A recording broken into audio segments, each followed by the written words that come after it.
Hello, and welcome to today's conversation, UNGA 2022 and the Climate Tech Forecast. I'm Satchie Snellings, editor of live journalism and special projects at Protocol. Thank you for joining us. At Protocol, we aim to arm you as decision makers in tech, business, and policy with the news and analysis you need to navigate a world in rapid change. Between the UN General Assembly and Climate Week, it's been a busy September in New York, and there's a lot to talk about. Today, we'll be joined by Protocol climate editor Brian Kahn and a panel of climate leaders and tech executives to recap the biggest developments at UNGA 2022 and preview the trends and events that will shape the future of climate tech and the planet. We're so glad you could tune in today. If you're not already subscribed, don't forget to sign up for Protocol Climate and Protocol's family of newsletters at protocol.com/newsletters. I'm so excited to bring up Brian Kahn, our moderator for today's conversation, to introduce our speakers and get things started. Over to you, Brian.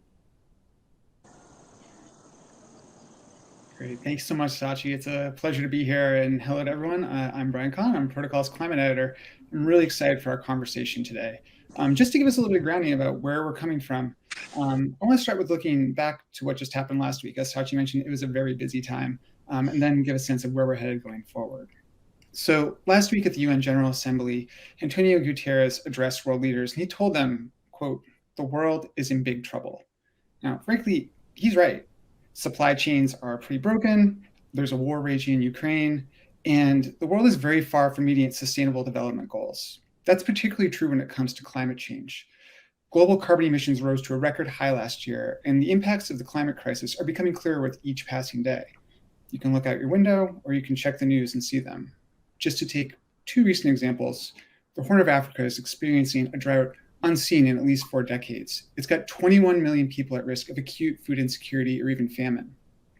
Closer to home, there's Hurricane Fiona and Hurricane Ian, which have recently devastated Puerto Rico, Cuba, and Florida, leaving a trail of destruction and causing billions of dollars in damage.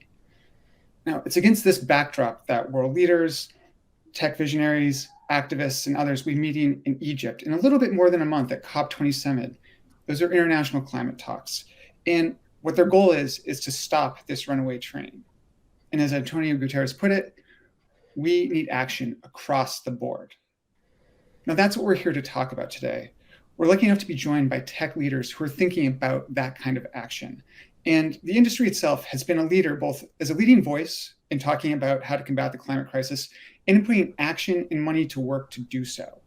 I'm really excited to be joined by leaders at companies that are working to both decarbonize themselves and use their technologies to help decarbonize the supply chain and bend the global carbon emissions curve, as well as an entrepreneur who wants to turn buildings into Teslas, which I think is a fantastic idea, and is doing so with a focus on climate justice and making sure it's served. So with that as our sort of framework, I'd love to introduce our panelists and get into this discussion. So today we're joined by Kate Brandt. She's Google's Chief Sustainability Officer. We're also joined by Jessica Hyman, who's the head of sustainability at Atlassian. And then we have Donnel Baird, who's the CEO and founder of BlocPower. And Donnel, I got to also give you a shout out. I saw that you are officially on Time's 100 Next list as of yesterday. So congratulations on that. And thank you for being here. And thanks to everyone for being here today. It's really wonderful to have you. So I want to hop right into it, and I want to first ground us maybe in what happened last week. As Satchie said, very busy week. I'm still catching my breath between Climate Week and UNGA here in New York.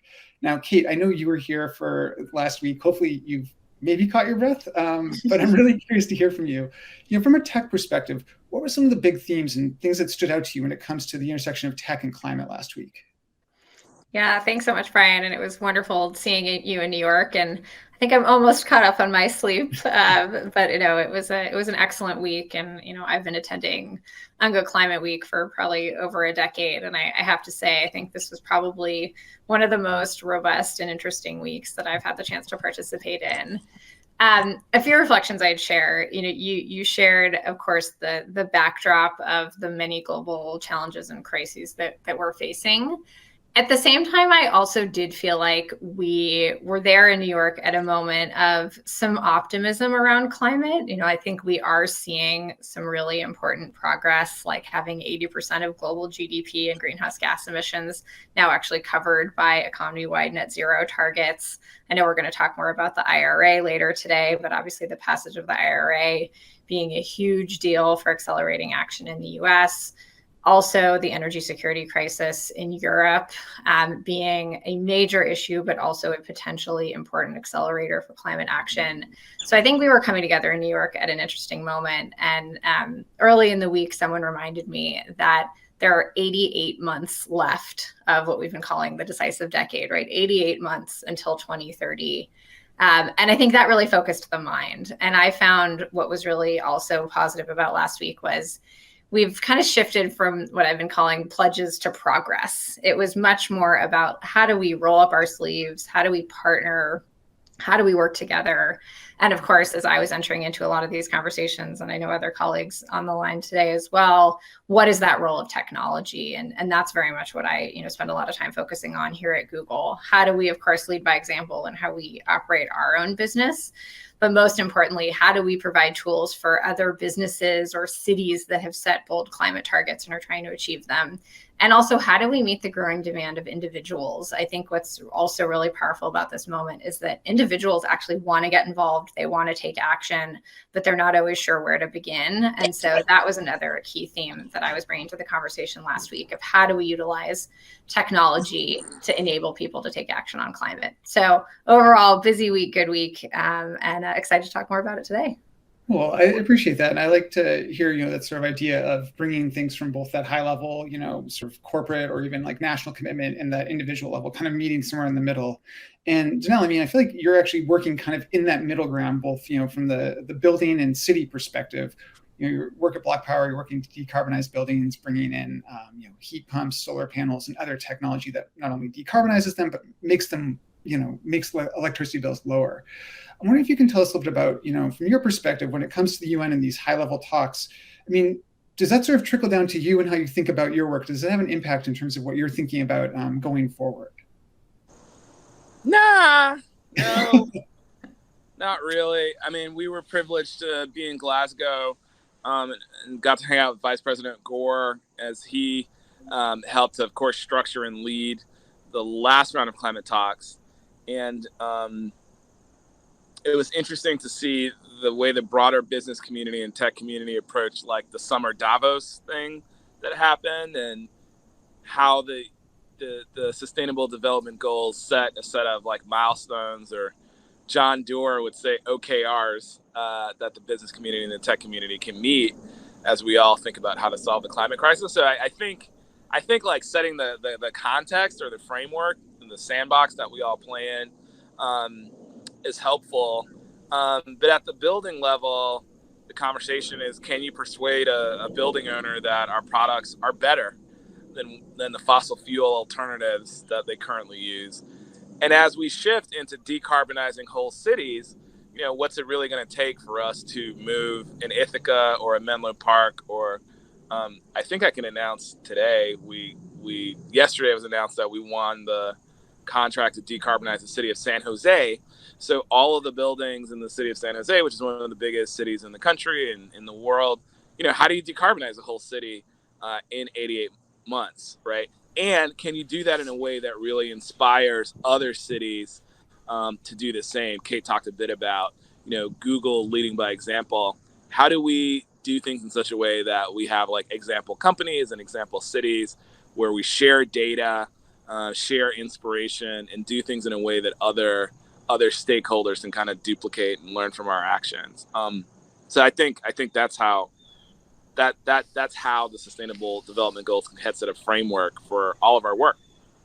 It's interesting. But you're telling me so building owners aren't exactly thinking about those SDGs and their considerations. They're not. They're building owners think about depending on their income level, they think about their energy cost as a percentage of their operating income. They think about the profitability of their building or the lack thereof. They think about the comfort of the tenants. Sometimes they care, sometimes they don't. They care about the health of the building, and they care about the regulatory and policy infrastructure in which they have to make money. But they don't give a darn about climate change. Even folks who care about climate change as early adopters or affluent, Tesla drivers, there really needs to be a compelling value proposition to each and every building owner that makes sense financially from a health standpoint, in addition to, hey, this is going to reduce greenhouse gas emissions. And so to get to scale, greenhouse gas reduction right now in America is not a primary driver for building owners to make decisions. So there's got to be a secondary and tertiary driver to help compel those decisions, unfortunately.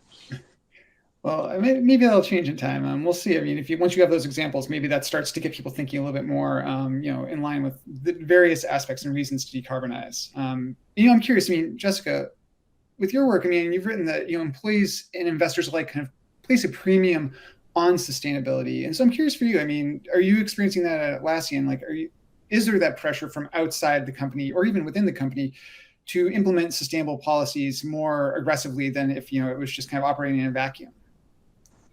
Yeah, I think we're seeing sort of multiple forces play out at once. And the starting point for us was actually really coming from a leadership position and saying, look, at Atlassian, one of our core values is don't fuck the customer. And we kind of said, hey, we need to extend that. And it's really don't fuck the planet. And so what does that mean for us? We have to set ambitious net zero goals ourselves and make sure that we're really role modeling that for our peers and businesses and governments. And so coming from a place first of saying, hey, this is our responsibility. But then you also get this added benefit of being really in lockstep with your team. And I think there's this groundswell from Atlassians to take really aggressive climate action as a company, but then also for our leadership to voice a strong opinion here around expectations that we have for governments to kind of work with us. And I think we get that same leadership coming from the other side, from investors that are saying, it's great that you're doing your part and that you've set that zero goal. Also, we want to see how you are understanding the realities of climate change and how that may impact your business. And what are you sort of doing now to manage that risk? And you've also got the board coming at you and saying, hey, we care about this. This is part of how the business is going to become a 100-year-old plus sustainable business. Show us how you're sort of managing these risks and actually, frankly, opportunity into the future. Well, it's interesting. I mean, to hear it framed as both the risk side of it. I mean, clearly that makes a little bit of sense. You don't want to have your servers underwater or whatever it might be, but also the opportunity. I'm wondering if you can tell me a little bit about, I mean, what are some of those risks that you're facing right now and how are you maybe turning them into opportunities? I think for any business right now, your risks are going to be slightly different. But for us, we're thinking about just the very real reality that we're all seeing today of just extreme natural disasters and what that means for our team, what that means for our customers, what that means for our suppliers. You're also looking at the cost of energy, which is required to run our business and how we think about that from now into the future. And then there's this sort of macro risk, which is like, if we don't have a healthy planet and people that can be part of this ecosystem that we operate in, you've got no chance at running a business. So you have to sort of see yourself as operating within this broader ecosystem that needs to be healthy and stable for us all to thrive. And so, yeah, by the way, I love the don't fuck the planet line. I think every company should maybe adopt that. I don't know, Kate, maybe you can talk with Google and see if they're willing to pick that one up. I may have a sticker for you, Kate. We actually ran a YouTube campaign with a similar name. I love it. Well, I think I'd love to see that bumper sticker plastered all over the place. It speaks to me anyways. Kate, along those lines, I mean, when it comes to SDGs, I mean, like I said, the world is off track to meet them. The most recent Sustainable Development Report found that, we're actually backsliding on it, on those SDGs. And that's in part because vulnerable countries are not able to recover from the pandemic. Either they're having a sluggish recovery or no recovery at all. And I'm curious, Google as a very large company with lots of resources, particularly when it comes to data, are there ways that you see that data either helping in getting your SDGs sort of progress back on track, and particularly when it comes to vulnerable countries, because those are countries that either don't have access to data or they may not have the data at all in the first place. Are there ways to help them in particular? Absolutely. This is something that we've been focused on for a long time, frankly, going back to 2015 when the global goals launched. And I think in particular, we've been really interested in the role of AI in helping the world to meet the global goals. So in 2018, we launched an initiative called AI for Social Good. And here we've been really focused on applying research and grant making to efforts that support the global goals and utilize AI solutions. And then actually just last week at the UN General Assembly, we announced a new initiative that is called AI for the Global Goals. That's $25 million through google.org, our philanthropic arm, to support NGOs in their use of AI for solutions. And so this is grant dollars, but it's also an opportunity for us to bring Google Fellows to the table to provide support. And a couple of examples I would share, we were talking before the panel around the huge impacts that we're seeing of climate change across the world and the need to adapt. And we've actually seen really powerful opportunities for AI to address some of these challenges. For example, flooding, right? This is top of mind for us as we're seeing the devastation in Florida and elsewhere right now. We've been working to utilize AI to do better flood forecasting and to provide more effective alerts for both governments and people so that we can save lives. And we now have these alerts deployed in India and Bangladesh, and they're reaching about 250 million people. Same thing with wildfires. I know where I live in Northern California, we've seen just the unbelievable devastation from wildfires. And here we're using satellite data and AI to provide more real-time safety information that's helping communities as they're dealing with wildfire. And then hurricanes, we were just discussing hurricanes, same thing. How do we utilize AI to better predict hurricanes, to provide search and maps alerts to communities? So those are just a few of the examples, but I think huge opportunity for tech to be addressing the global goals, and we're really all in. I mean, that's interesting here because, again, like thinking about the different levels that you're thinking of working at, from the high level to the individual level, how are you making sure that those tools that you're talking about are things that people want to use and apply? I mean, what kind of stakeholder work are you doing to make sure that you're on the right track when it comes to applying this AI to a specific problem and helping people solve it?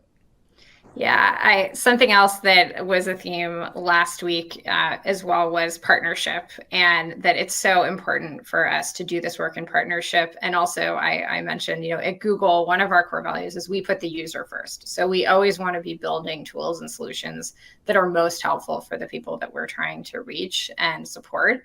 And Donnel, mentioned cities. This is a place where we've put a lot of our attention. And for many years, we've been partnering with the Global Covenant of Mayors, C40, and ICLEI to work with them to really understand what is it going to take for cities to meet their climate action targets. Cities represent 70% of global emissions. They're in many ways on the front lines of climate action. And Donnel, you actually mentioned San Jose, which is one of my favorite examples. So we have this tool called the Environmental Insights Explorer, and it has information that we have, curated based on the feedback that we've received from cities. So this is things like the carbon footprint of buildings, transportation emissions, the solar potential of rooftops. And San Jose, when they were putting together their climate action plan, they knew they wanted to set a bold target for solar. Very sunny place, but they weren't entirely sure, how could they right size that target to be ambitious but achievable? And they actually used the data in this tool to assess the solar potential of their rooftops and then set a gigawatt solar target. So that's just a really concrete example of, we see cities as a key place for action. We've worked with them hand in hand to develop a tool that they can really make actionable. And now we're starting to see great results from that. Well, that's great to hear. And I'm curious, Donnel, you're working with the city now, or you will be soon working with the city of San Jose. Is having that kind of data there, either so the city can make the case to itself, or is it you having it in hand? Is that helpful for you when it comes to actually convincing entire cities to pursue the kinds of solutions that you're working on? Yeah, we think the environmental insights tool that Kate's talking about has been incredible.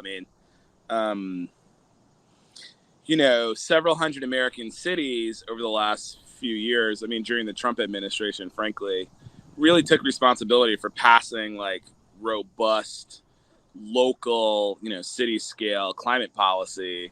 San Jose being among one of the largest cities in the world to say, hey, we're going to be 100% carbon free by 2030. This is a really massive goal. New York City, I think we're 40%, by 2030. And, we were talking with San Luis Obispo out in California recently, and they're 40% by 2030 as well. And we were able to use, data models and tools to say, well, that's a great goal, but like, here's what it's going to look like in terms of implementation. It's actually like, you actually are going to have to do like 60 to 70% of your buildings will need to be retrofitted by 2030 in order to get to a 40% overall reduction, for example. Or here's the percentage of vehicles that will need to be changed, and here's the kind of EV charging infrastructure that you're going to need across the city. So getting into the block by block, building by building level details of how to decarbonize a city, which has to be done on a building by building basis, right, is a really great use case for machine learning and statistical modeling and AI. We think Google is obviously an incredible leader in doing that and working with the hundreds of cities who've set like really aggressive goals for themselves and giving them confidence that those were the right goals to set.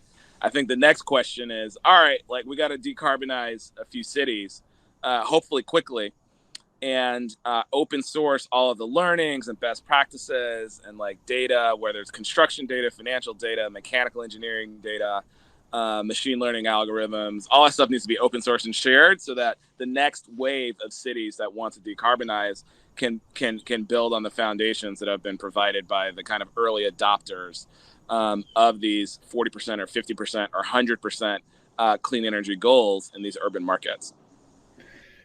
Yeah, so I mean, it's interesting. It's kind of a good segue to think about, in the Trump years, obviously there was like cities and states were kind of holding the line on climate action. And now we have a whole different landscape with the IRA passing. That is, in my experience at Climate Week, that was one of the things that people just kept referring to over and over as a game changer. And I think it's interesting because the IRA is, it's kind of the climate. I feel like we're always at a yes and approach. And the IRA is kind of the yes and the and is TBD, I guess. We'll see where we go. But it's a great foundation to build off of. And I wonder, Donnel, just to think about that foundation from your perspective, does the IRA, what kind of impact is that going to have when it comes to getting maybe some of these other cities or states to start stepping up their ambition from like where they're at now to something that's a little more maybe aggressive in terms of decarbonization? Let me express some negativity about all of this first before Please. I'm super positive. So, I mean, I feel like Kate, maybe Jessica, you were as well, where it was involved in the Obama administration. We passed like massive the American Recovery and Reinvestment Act, the stimulus, the economic recovery package that was passed in the first term of the Obama administration. There were massive amounts of money that were invested in clean energy, electric vehicles. $500 million was loaned to Tesla and Elon Musk, which like everybody forgets about, but was really critical in helping Tesla reach its next inflection point. And the question for DC is like, they passed the law, and it's amazing that they passed this law, but the system seems to be focused on like getting the money out of DC and like out to the states, and then it's kind of up to the states, in particular the state energy offices, to figure out how to use that money to implement greenhouse gas reduction and job creation and green infrastructure on the ground. And, a bunch of the states are like Republican and like don't believe in ESG or climate change or whatever. If you look at the situation in Jackson, Mississippi, you have a state that has refused over decades to provide resources to a city, largely an African-American city, a working city, because of the like local politics. So part of the question is the devil's in the details of how we implement this thing. And really, I talked to John Podesta last week. Jessica, Kate, I don't know when the last time you did. And I was like asking some like really tough questions. He was like, I don't know, Donnel, like we really welcome you guys like thoughts and feedback. So I think it remains to be seen what the specific details of how all of this capital rolls out from DC to the states, to the cities, to the counties, to the building owners, down to the ground level. For example, we're very focused on, the $9 billion that are going to be invested in incentivizing heat pumps. We think it's incredible. But where do you get those incentives from? Are you going to get it from your contractor when they visit your house? If so, does that contractor need to like have a specific certification? Or should you go to Lowe's? And is Lowe's going to give you the certification? Or do you need to apply to the city of San Jose government? Like, how's it going to work, right? And like, what's the most efficient and effective way? And I do think as leaders in tech, using our voices and relationships to help with the implementation challenge to ensure that this massive, like once in a generational policy achievement, this legislation of the IRA, is like super effectively implemented on the ground in a way that optimizes and maximizes greenhouse gas reduction. I think that's really important. And I think that the tools, that the technology industry, Kate's been talking about the Google city scale tools. All of those tools are important in helping to figure out and plan how to optimize and maximize for greenhouse gas reduction on the ground. I appreciate that. And I think that, the devil is always in the details with these things. I mean, there is the Justice 40 initiative that the Biden administration has, but there are obviously, challenges to implementing it. So we've covered actually that Indiana's EV charging plan was a problem with the NAACP and other groups because it was not a just plan. It did not actually distribute the resources as a just plan would. And so I think that you're absolutely right that we have a foundation of great money to build on, and now it's incumbent on getting it to the right people and doing it in the right way. And I am curious. I mean, you say the tech industry does have a chance to raise its voice, and the tech industry has been very vocal in terms of its support of climate legislation. And so, for both Kate and Jessica, I'm curious. I mean, as the folks that are running sustainability at your companies, how do you make sure that you're being a voice for good in the context of getting this money used the right way? Are there ways that you can either speak out, or are there ways that you can provide the tools to make sure that folks are getting the resources that they need to decarbonize?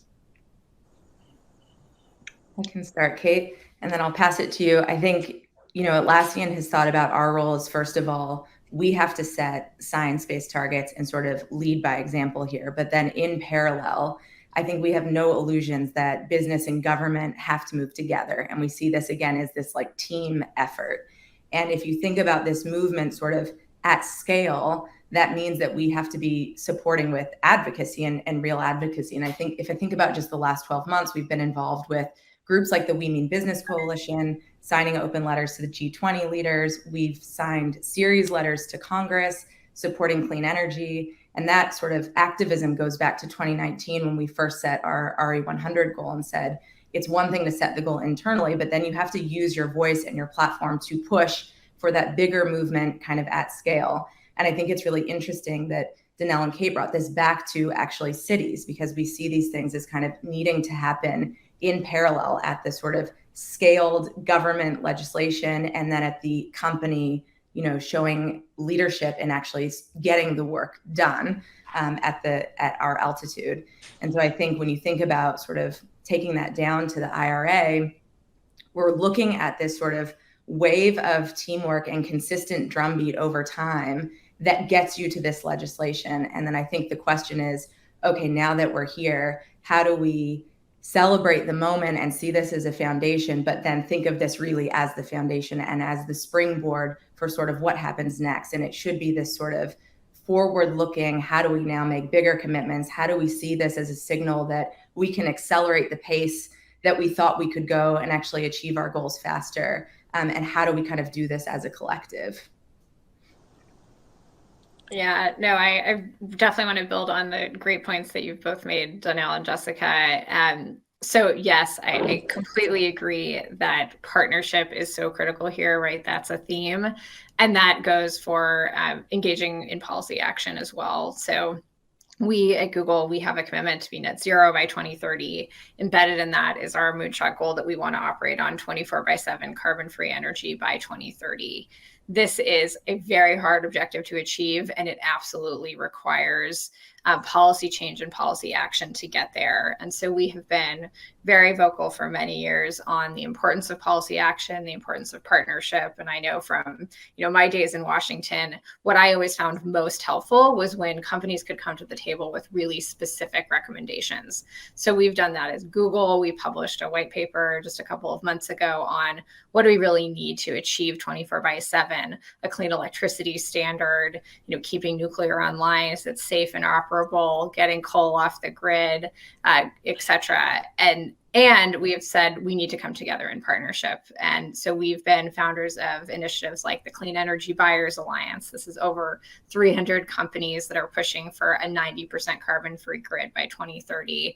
Also the 24/7 Global Compact that we've joined, that we helped to found with UN Energy and SE for All. Again, groups of not only companies, but cities and national governments coming together to say, how do we actually get to 24/7, the technology that's needed, but also the policy action that's needed. So I have to say, I think the IRA is a really big deal. And it's really going to be crucial for us at Google in achieving those bold objectives that we've put out there that I've mentioned around net zero and 24/7, but also around these coalitions as we're all working together to achieve those objectives. The other area, I think, to build on a little bit of what Donnel was saying is I'm also really excited about our opportunity to help from an implementation perspective.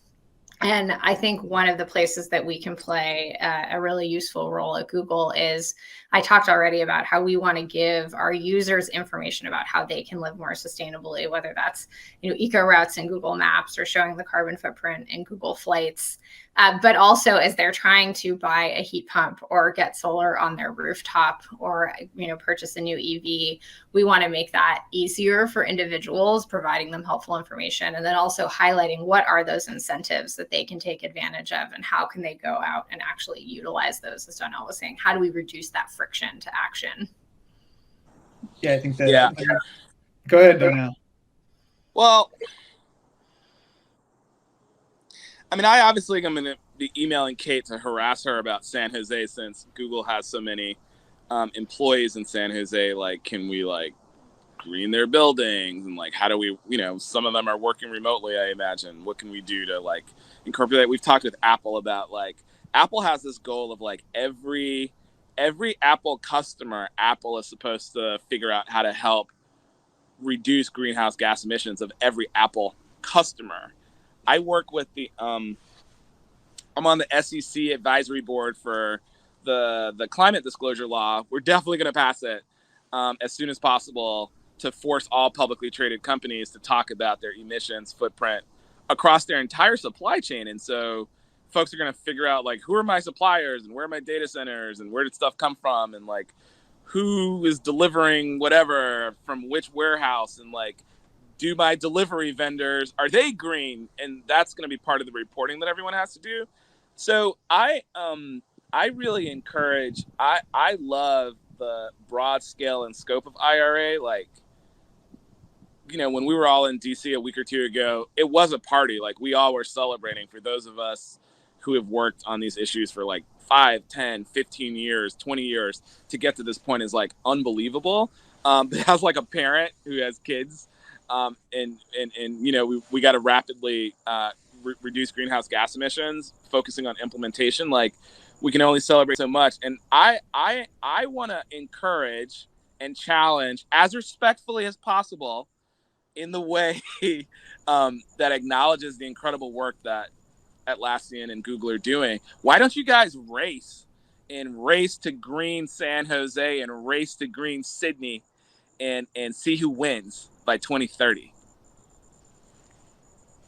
I like this. The gauntlet's So Donnel, I want to brag on you for a minute, because as you're articulating, we already know each other, and it's been so amazing getting to know you through the Google for Startups Climate Change Accelerator. And I think the work you are doing is tremendous, and I love what you're saying. And I have often remarked recently, this is a race to the top. I think this is so critical, as we have so many companies that have now set really important, bold targets. But it's all about what I was saying at the beginning. It's about pledges to progress, and it's about our coming together and getting the work done. So I love the push. I couldn't agree with you more. And it's been such an honor working with you, through our Startups Accelerator program. And I always want to find more ways to work together. So we're going to talk after. Okay. Thank you. I love this. I love that we're making connections on this panel, or making reconnections, as the case may be. This is great. I do wonder, because I think the idea of a race is really interesting, but it's also, if Google wins the race, right? But everyone else is still at the starting line, that doesn't leave us in a particularly great place. And so I wonder, as we're thinking about this, either for Kate or Jessica in particular, how does that work to both be race, but also making sure that you are helping your competitors along the way? Because we all do need to get across the finish line at some point, right? Absolutely. And I really, just to again underscore, like, I think the partnership dimension of this is absolutely critical. The kind of systemic change that we're talking about can't be achieved by any one company. And so I mentioned some of the partnerships that we've been involved with for a long time around clean energy. Another, I think, crucial area that we also look at is the role of our technology in helping other businesses meet their targets. And I think that was another really nice thing about last week is, it was a chance for people like Jessica and I to get in the room with our peers, to roll up our sleeves and really talk about, like, how are we helping each other get there? And we've been particularly focused on that through our Google Cloud solutions. We see that companies really need solutions for, we talked about supply chain just a moment ago. How do they get better insights in their supply chain? We're all working towards that. And so we've teamed up with companies like Unilever through platforms we have like Google Earth Engine. We have this incredible planetary scale tool that now a company like Unilever is using to say, hey, we have the zero deforestation goal. This is critical from a nature perspective. This is critical from a climate perspective. But they're really having trouble getting those insights up their supply chain in areas like palm. Now they're using our tools to get those insights and actually take action on their goals. So partnership is critical. I think technology is going to play a key role, and that's very much what we're focused on. Jessica, I'm curious to hear about you. I know that your supply, Atlassian has set a supply chain goal of getting 65% of your supply chain to set science-based targets by 2025, which is great. And I'm curious, how you view that part of the supply chain partnership, as well as, if you see partnerships across the big tech divide, so to speak. I love this line of questioning because my team were just making fun of how competitive I am last week. So I think, there's this, I think we can hold both. There is certainly this sort of energy and motivation around a race to the top that is important. And Donnel, we should talk about Atlassian Sydney headquarters and our net zero goals around that building. But I think, the team always reminds me that this really is about a teamwork effort. And it's not just, businesses and governments, but then it actually becomes about Atlassian thinking, okay, who is on our team that we can help support to get there? And we started with suppliers and just said, look, as part of our science-based target, we actually have a responsibility to make sure that 65% of our suppliers have their own science-based target. And it's not a small level of ambition to get there. And we realize that. And so the approach is not one of like, you have to get there or we'll drop you, but more of, hey, how do we partner with you and help walk this road together? And so we started out this year by just engaging with our top 10 suppliers and saying, we have this goal. We've put some resources out on our supplier site that walk you through how we set a science-based target and just take away some of the feeling that this is impossible and kind of try to light the path along the way and then share. So, Kate has mentioned this as well, but there's a lot of forums we're using to partner with other tech companies or other companies with science-based targets to really talk more about what's not working than what is, right? We need to understand each other's lessons learned so that we can all move faster together. And I think at the end of the day, all of us see this as a sort of collective, how do we accelerate progress as quickly as we can? And that comes from kind of working together and supporting each other and not just putting out the call to action. We put out a New York Times ad, I think last November, that basically said, hey, companies, businesses, you have a responsibility to act. We need to see you set science-based targets. But at the same time, we're having calls with our peer companies sharing how we've done it and putting out a sustainability report that really leans into, here are our lowlights, actually. Here's what is not working. Here's where we're getting slowed down. And here's why. And just remaining really committed to this openness. Another one of our values is open company, no bullshit. And just really leading with both our data and our progress and like where this is hard and where the friction is so we can share that with others. Yeah. Amazing. I mean, it's amazing. I mean, Google and Atlassian are some of the most incredible companies in human history in terms of the efficiency of the business, right? For both of you, what the companies have achieved has been remarkable. And I think the way that you guys are leaning on sustainability is amazing. I think to go back to this idea of like, well, if the NAACP is upset in Indiana because the electric vehicle charging plan isn't like equitable, like one reason to be concerned about that is like, oh, well, it's not fair. And we're like equitable, ethical people, we're like liberals or progressives who care about, everybody having a piece of the climate change because we are good people. But like the flip side of the coin is like, if we don't figure out how to rapidly develop like mass market products and services, not only for certain segments of the market that have more resources, but for like folks who don't have resources, we won't achieve the greenhouse gas reduction that we need, and we also won't have the kind of political and policy coalition that we all know that we need to pass IRA 2.0 and 4.0 and 6.0, which is really what we're going to need. And so I'm really encouraged by what I'm learning from Jessica and Kate here about the amazing way that they're engaging so many stakeholders beyond the walls, if you will, of their amazing companies, right? Like going beyond to engage stakeholders outside their companies and really share learnings and best practices that they're learning from being on the bleeding edge of this climate fight. It's very encouraging.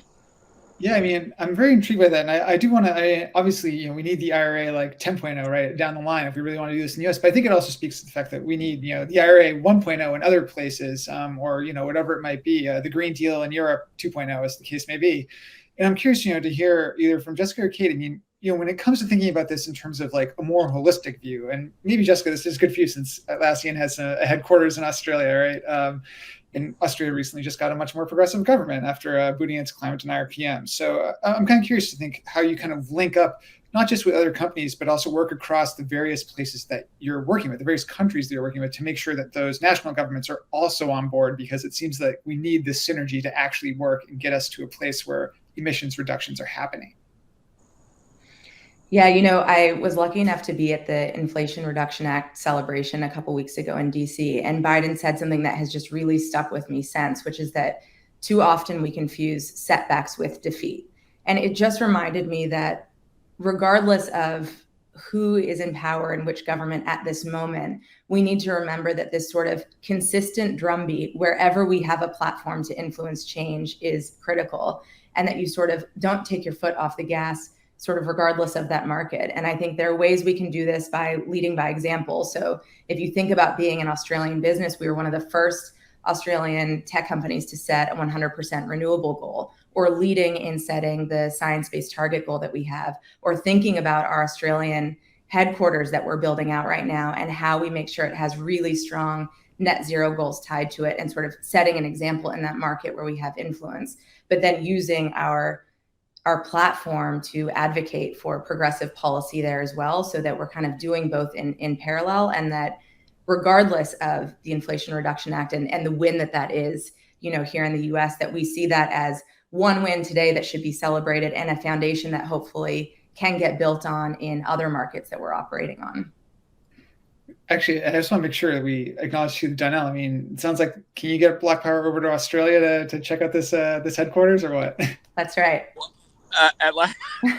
Atlassian has a lot of experts. They don't need us, but we're always happy to help wherever we can. We did get an email from some folks in Perth, Australia, saying that they're jealous of Ithaca and Menlo Park and San Jose, and they want to decarbonize the entire city of Perth.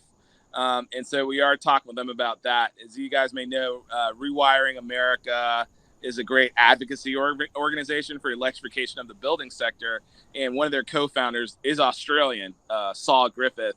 And so we are trying to figure out, could we even have a multi-continental strategy with the World Economic Forum, where on every continent other than Antarctica, we have a city that is part of a global grand challenge to really try to decarbonize a whole major city over the next 3, 4, 5 years. And then, as Jessica said, open source and share all the data and learnings with every other city in the world, so that as we learn best practices, we can apply those lessons to scaling urban decarbonization across the world. So we are working with the World Economic Forum and JLL and Lowe's and other folks to figure out, could you do a grand global challenge and have a bunch of cities race? Every city isn't going to be fortunate enough to have an Atlassian headquartered there with all their talent, or a Google, office there with all of their talent. Every city in the world is not going to have that, but a really collaborative, positive partnership that's, cooperative could really go a long way to restoring hope. Because I just want to comment, one of the things I heard last week that I should share that's really sitting with me is I was in a session and the moderator got anxious and asked everybody to raise their hands, everyone in the room, in the audience, like at Climate Week. They were like, raise your hands if you believe we're going to hit our emissions targets by 2030. And the room was filled with like experts, policy people, tech people, climate finance people who are 100% about mitigating the climate crisis. And no one raised their hand. Like, and so when asked, like, do you believe in your heart, right? Like, do you have hope that we actually are going to hit our emissions reductions goals? The truth is, a lot of folks, at least last week in the session, don't really believe in our heart that we can actually make progress. So, like, what are the kinds of things that we can do to restore hope, which used to be a really popular word in American politics in the Obama years? But what can we do to really give people that hope and a pathway to implementing a hopeful response to the climate crisis right now? And like that's what I'm spending a lot of time trying to figure out. I mean, I have to say, like, that's a very interesting situation to hear about, Donnel, because so I teach at Columbia, as you know, it's a night job, I guess, in addition to my day job here at Protocol. And I find a similar thing. A lot of my students who are, they're coming in, they want to work on this issue, they care. And, when I ask them to do assignments that envisions a good future, they have a really hard time doing that because that vision is just, that's not been the way the world's operated to date. And I wonder, Kate, like your company, large impact, reaching a billion users, lots of different technologies, lots of hands and different things. I wonder, how you view your role as a sort of global provider of information in terms of getting people to understand what's possible and why we, actually do stand a chance if we just start to do the right things. Yes, this has been a big focus for us. As I mentioned, of course, it's about how we lead at Google, how we're enabling our policymakers, our cities, as we've been talking about, other businesses. But I also think individuals have such a crucial role to play here. And I think what's really powerful is we've now reached that moment that, Al Gore has been talking to us about for such a long time. Climate is now a social movement. People want to take action. And we're seeing this at Google, right? We look at Google Trends to understand the zeitgeist of what's on people's minds. Searches for all the things we've been talking about. How do I get solar on my roof? Buying an EV, even, heat pumps are up at an all-time high. And so we're really thinking about how do we give people really helpful, actionable information? And so we're thinking about this in a variety of ways. We made a commitment a couple of years ago that by the end of this year, we want to enable 1 billion new sustainable actions. And so we've done things like we've teamed up with the UN. The UN has their UN Act Now principles, that these are like the 10 things as an individual that you can do around changing your transportation habits, how you power your home, what food you eat. And we're making that information available in Google search, but we're also trying to bake it into the Google products. And so, I talked a little bit earlier about things like eco routing in maps. This is something where now it's the default. So if you're using Google Maps and you're driving from A to B, we'll give you the least fuel intensive route as a default, as long as it has a similar ETA. We've already seen this being the equivalent to taking 100,000 fuel-based cars off the road just since October. Or we're also doing things like showing you in Google Flights, what's the carbon footprint of a flight? Or we've been talking a lot about solar and the work that we're enabling cities to do, also giving people information about the solar potential of their rooftops. Or the Nest Learning Thermostat. We now have this program called Nest Renew, where we're enabling people to shift electricity usage in their homes to times when the grid is cleaner. So I think there's such a crucial role for individuals to play, and I think we need to meet them in this moment to give them really meaningful actions that they can take. Yeah, I think that's a really interesting point. I think, there's been a tension within the climate movement for years. Initially, it was, it's all individual actions. And then it was like, no, we need to shut down all the oil companies. And now I think we're sort of getting to this place where maybe it's a bit of a middle ground of we need to probably stop using the oil as much. We definitely do. But also, what can folks do? There's a lot of research in the IPCC recently that just showed that proving efficiency can get you to major gains at just like the individual or building or household, city level. That's exactly right. I think it's like I've been saying, it's everything everywhere all at once. And so yes, it's corporate action. Yes, it's policy action, but it is individuals too. And you're exactly right. In the most recent IPCC report in AR6, this was the first time that they really got into this role of this category of lifestyle emissions and said, there's at least 5 to 10% of opportunity here to address these emissions rapidly from individuals taking action. So I think it's now not only what people want to be doing, but it's also really grounded in the climate science. Yeah, I like that. Everything, everywhere, all at once is definitely the motto, along with "Don't fuck the planet." I think that these two work pretty well together. So, in our close, we're getting close to time here, and so I do want to close by actually taking a quick look forward to the next big event, which is, of course, COP27 in Egypt. And I'm really curious to hear from each of you, maybe as a closing thought.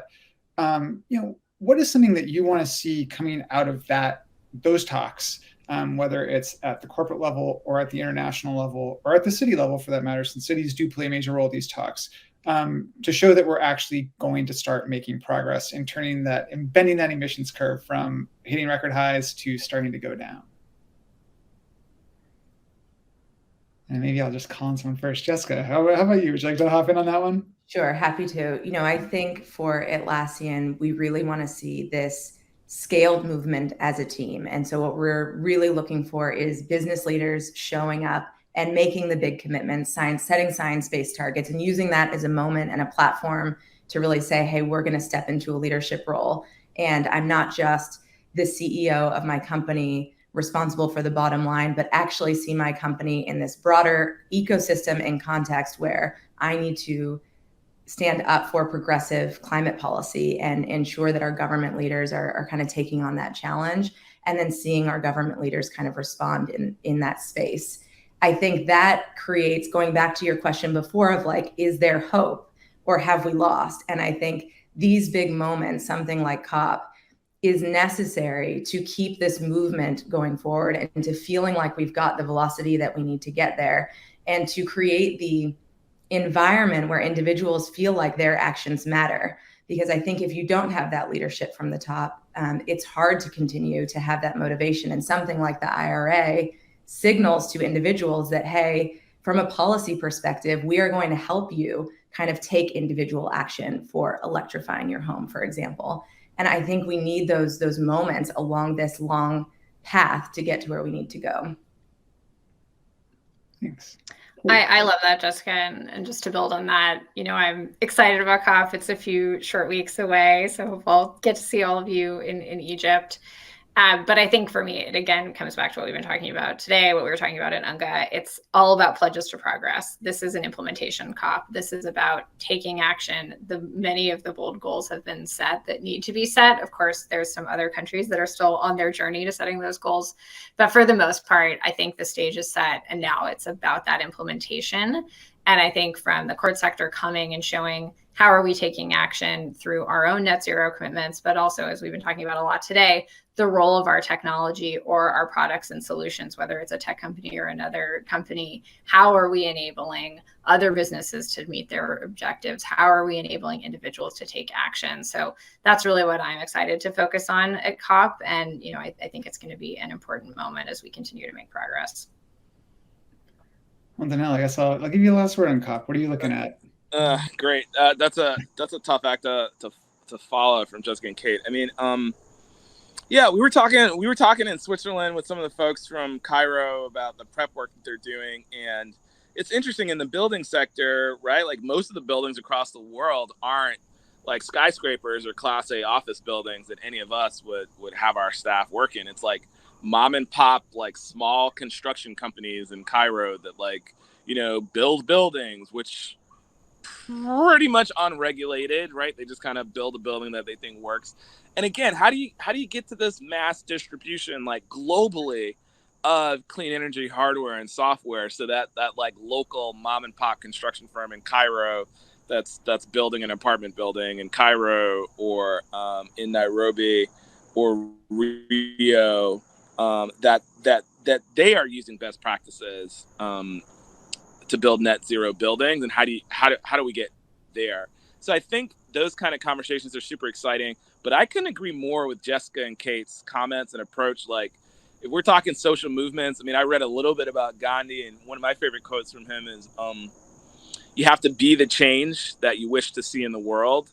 And Atlassian and Google are certainly that, right? They're like showing everybody like very clearly like, this is what it looks like and feels like to be net zero in like this building or on this Google campus or in this city, with our workforce or with food, right? And so showing everybody very clearly what it looks like and feel like to be net zero and have climate success, I think is really important. And so as folks make these pledges that Kate was mentioning, I think, you know, having it transform from like, yo, climate tech is like a leap of faith and we're all like going to close our eyes and jump off together and hold hands into the great unknown, to like, no, we know where we're going. We know what it looks like and feels like to have net zero success. It's no longer a leap of faith, but we are the change that we want to see in the world, and we can speak confidently and clearly to others about what they need to do to follow us down that path